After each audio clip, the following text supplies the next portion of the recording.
The timing of this forum could not be more appropriate.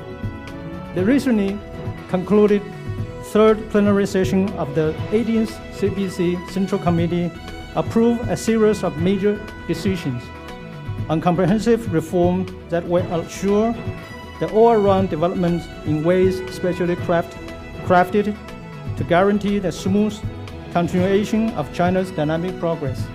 As a result of my affiliation with HKMI, IMR, and PEFTED, I would like to extend our greatest gratitude to China Daily for sponsoring this event, make it possible.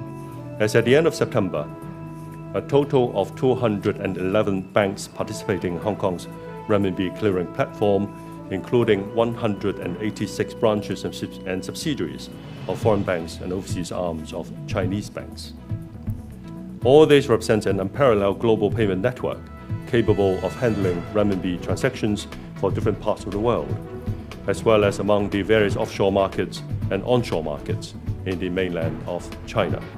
I wish you all a very successful forum and PEFTED conference, and I hope our visitors enjoy a memorable stay with us in Hong Kong. Interest rate liberalization has begun. Capital markets are being developed. Non-state financial institutions are appearing, and the capital account is slowly being liberalized. But I think everyone agrees that there's still a lot to do. And in the context of the focus introduced by the Chief Executive on renminbi internationalization. Before I get into the financials, I thought it's important to first talk about the structural change in the shape and driver of the China economy.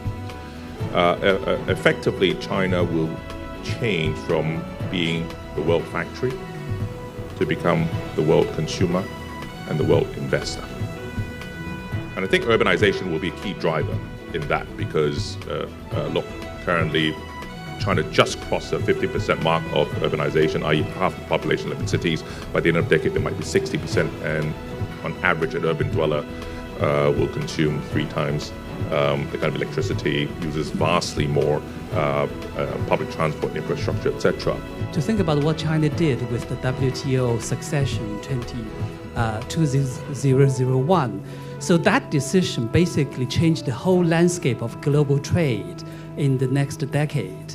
China became the center of the global supply chain of the manufacturing production chain was reorganized throughout Asia Pacific.